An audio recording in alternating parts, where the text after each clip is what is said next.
Então ele te confronta para que você venha sondar o seu coração, e ao sondar o seu coração você possa renunciar coisas.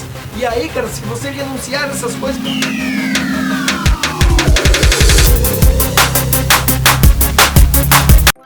Fala galera, Renan na área para mais um Para Pensar, e hoje nós damos sequência à nossa série do livro do Bem ou de Deus, onde nós estamos na terceira e última parte do capítulo 5 deste livro, que é o que? Desejar é o bastante? Lembrando que no último vídeo nós falamos um pouquinho sobre aquele encontro entre Jesus e o jovem rico, e a forma que esse jovem rico chegou tão entusiasmado. E ao terminar de falar, ao terminar a conversa com Jesus, ele saiu abatido, triste. E a pergunta é, quem estava certo? A verdade é que nós temos julgado muitas vezes pessoas por falarem a verdade.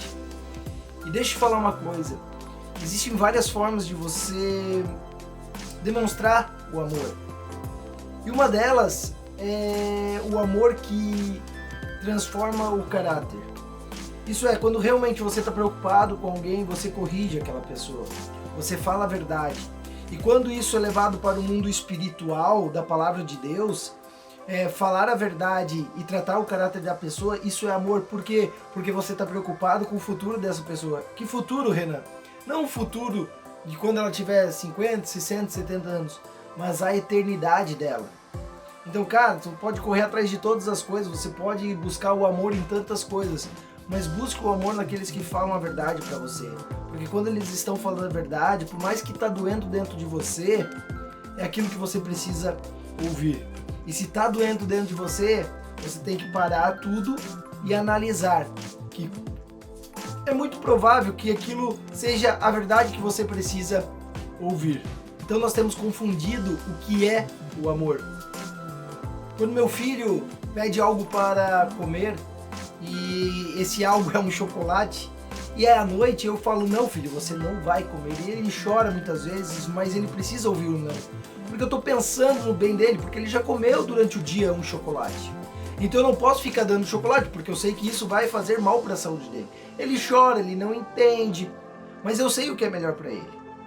Assim também quando ele precisa dormir no horário certo, e ele chora, ele quer brincar mais e tal, mas ele precisa ser educado, ele precisa ter o não. Isso também é amor. É óbvio que ele também pede carinho. Pai, faz carinho para eu dormir, e eu faço carinho. E isso também é amor. Mas nós temos confundido um pouquinho o que é amor, quando nós achamos que falar a verdade realmente não é o amor. E na verdade, deixa eu te falar, é isso que vai tratar o caráter da pessoa, é esse tipo de amor que vai tratar o caráter das pessoas. E aí eu te pergunto novamente, Jesus estava errado naquela situação onde Jesus falou a verdade para aquele jovem, mas ele não quis ouvir e ele saiu triste e abatido. Jesus estava errado? Entenda algo, nós já temos falado isso nos vídeos anteriores. A salvação, ela não está no nosso conhecimento, na nossa avaliação do que é bom e mal, mas sim naquilo que é de Deus. Sim naquilo que Deus tem para as nossas vidas, sim naquilo que a palavra dele traz para nós do que é bom ou ruim. O problema é que nós temos definido pastor bom, pastor ruim, pastor bom, pastor ruim, líder bom, líder ruim, líder bom, líder ruim, e assim por diante, igreja boa, igreja ruim, aos nossos moldes, porque muitas vezes nós ouvimos aquilo que não queríamos, só que aquilo que não queríamos vai fazer com que você venha herdar a vida eterna e saia do engano. Mas muitos querem viver no engano, muitos querem viver mimados, muitos querem viver simplesmente com aquele que passa a mão na sua cabeça. Só que isso não vai tratar o seu caráter, só que isso não vai dar a vida eterna. E eu vou estar falando um pouquinho sobre isso, nós já temos falado um pouquinho sobre isso. Jesus precisa ser recebido como Senhor nas nossas vidas, não apenas como um Salvador. Isso é a árvore da vida. Presta atenção no que acontece após terminar aquela conversa entre Jesus e o jovem rico. Isso está escrito em Marcos 10, versículo 23 a 24. Diz assim: Jesus olhou ao redor e disse aos seus discípulos: como é difícil aos ricos entrar no reino de Deus. Os discípulos ficaram admirados com essas palavras, mas Jesus repetiu: filhos, como é difícil entrar no reino de Deus. Versículo 23 e 24 do capítulo 10 do Evangelho de Marcos. Se nós pararmos para pensar, nós não vemos Jesus correndo e correndo atrás daquele jovem. Não, Jesus já tinha entregue a verdade para ele, aquilo que ele precisava ouvir. E John parou para se perguntar, um dia na vida dele, por que isso? Por que Jesus não foi atrás e tal? Por que Jesus talvez não saiu correndo e proferiu as palavras de Salomão que estão escritas em Provérbios, capítulo 19, versículo 17, que diz que aqueles que derem algo aos pobres vão receber 100 vezes mais, porque é isso que Jesus pediu para ele: vende todas as tuas coisas, entregue aos pobres e tal. Por que Jesus não disse isso então para ele? Olha, você fazendo isso, você vai receber outras coisas, você vai receber 100 vezes mais e tal. Cara, por que Jesus não fez isso? Não saiu correndo, não explicou para ele algumas situações e tal? Por quê? Por que Jesus não fez isso? Ou por que Jesus não disse o que disse para os discípulos logo depois dessa conversa? Olha só o que está escrito no versículo 28 e até o 30 do mesmo capítulo 10. Então é logo a seguir. Diz assim: nós deixamos tudo para seguir-te. Jesus respondeu: digo-lhes a verdade, ninguém que tenha deixado casa, irmãos, irmãs, pai, mãe, filhos ou campo por causa de mim e do evangelho, deixará de receber 100 vezes mais já no tempo presente. Casas, irmãos, irmãs, mães, filhos e campos, e com eles perseguição. E na era futura, a vida eterna.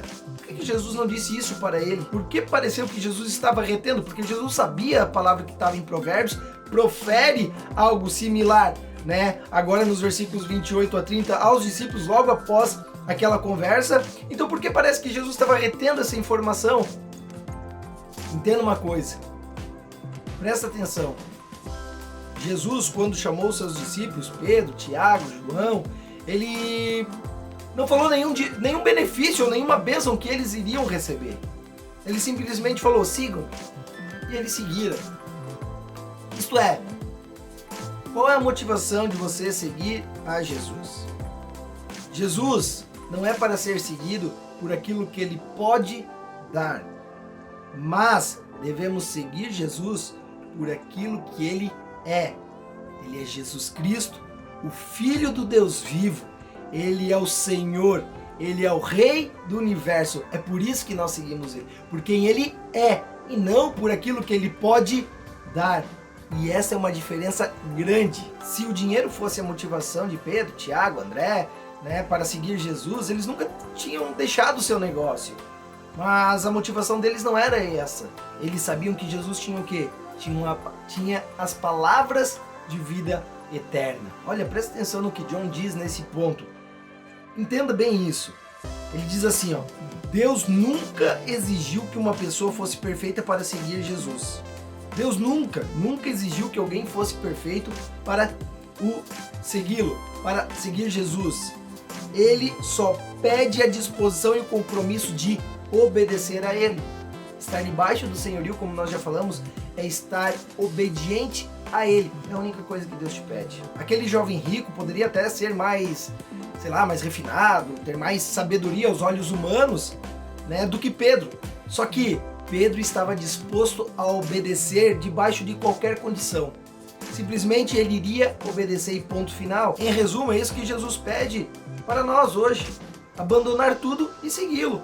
A nossa motivação precisa ser: Deus, eu te conheço, eu sei quem tu és. Eu sei que tu tens as palavras de vida eterna.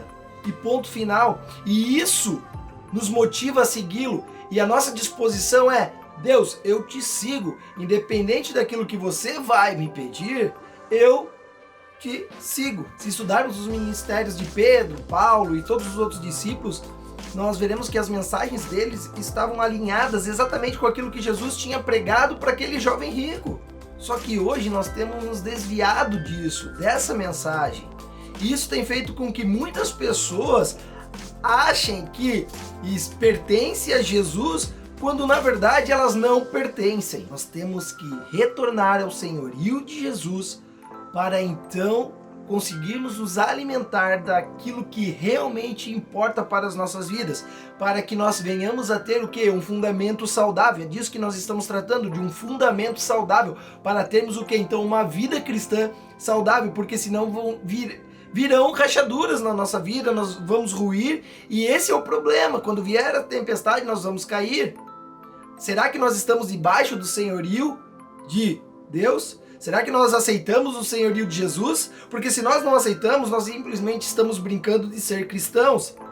Eu já passei por situações onde a pessoa me disse assim: bom, eu não vim aqui para Portugal porque era a vontade de Deus. Eu vim porque eu decidi vir. Fui eu que decidi, né? Não sei.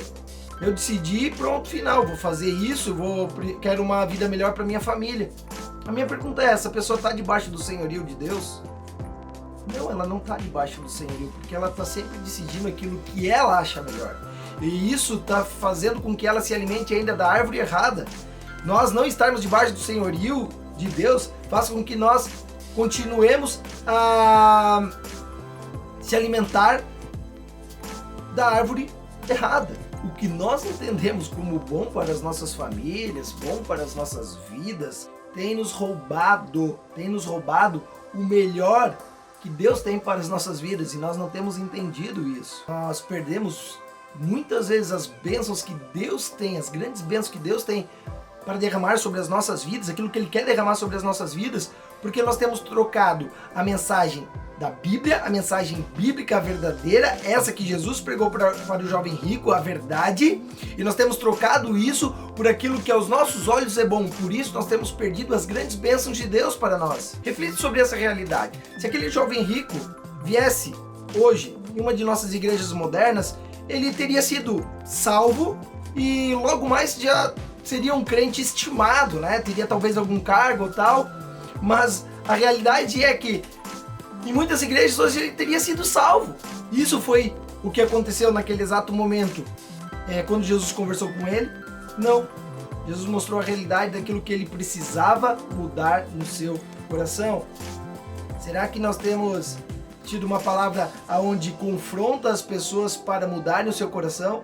Ou simplesmente nós queremos ouvir aquilo que nós queremos? A pergunta é: você é mais sábio que Jesus? Você conhece mais o coração daquele jovem do que Jesus conhecia? Com frequência, a igreja atual tem oferecido uma palavra de salvação que esquece a parte do senhorio de Deus, estar debaixo do senhorio, e separa as duas coisas, quando na verdade não existe. Então nós vemos as pessoas tomando as suas decisões. Eu faço isso quando eu quero, eu vou para aquele lugar, vou para aquele outro, sabe? As pessoas decidem as suas vidas. E cara, deixa eu te falar, beleza, continue decidindo a tua vida. Mas será que você então está debaixo do senhorio de Deus? E aí a pergunta mais séria é: será que você tem a salvação de Jesus Cristo? Ou você ainda tem algo que te prende? A tua vontade. Entenda, isso não resultará em salvação, resultará em enganação. E você quer continuar sendo enganado? Portanto, nós precisamos ensinar a obediência. Precisamos abandonar a mensagem inadequada do bom evangelho e voltar à árvore da vida, a mensagem bíblica sobre salvação. E graças a Deus eu tenho visto igrejas fazendo isso. A igreja que eu pertenço faz isso. Glória a Deus por isso, por aqueles que Deus colocou sobre essa igreja, o meu pastor Pedro, minha pastora Marleide, porque eles entenderam isso e eles não estão preocupados com o número de pessoas, porque Jesus poderia estar preocupado: poxa, mais um, oba, vai ter mais uma oferta, poxa, é um rico, cara, vamos botar aqui. Talvez é assim que muitas igrejas pensam, e aqui eu não estou colocando em causa igrejas, tá? Eu estou falando com que a gente venha a meditar naquilo que nós temos sido, aquilo que nós temos feito, quais são os tipos de liderados que nós temos feito. Será que nós temos pregado a verdadeira palavra? Gente, é isso. Talvez você está saindo abatido desse vídeo, mas entenda, Ele te ama, cara. Ele te ama e é por isso que Ele está confrontando você. Então se você se sentiu confrontado, se você está saindo triste, abatido, cara, é porque Deus está te mostrando que talvez tem áreas da tua vida que você precisa integrar para Ele e você ainda não está debaixo do senhorio dele. E Ele te ama e Ele quer que você esteja debaixo do senhorio dele, porque quando você estiver debaixo do senhorio dele, cara, as coisas vão acontecer na tua vida. Mas entenda, precisa existir a obediência, porque se não existir a obediência, cara, esquece. Se você não estiver debaixo do senhorio dele, esquece. Não existe. É uma palavra errada. de salvação. Então ele te confronta para que você venha sondar o seu coração, e ao sondar o seu coração você possa renunciar coisas. E aí, cara, se você renunciar essas coisas, você vai estar vivendo a plenitude que Deus tem reservado para a tua vida, e é isso que ele espera. Então, cara, entenda, se coloque debaixo do senhorio de Deus, obedeça a ele, aquilo que ele tem para a tua vida. Entrega a tua vida por completo a ele hoje. E é isso, gente. Para pensar. Valeu!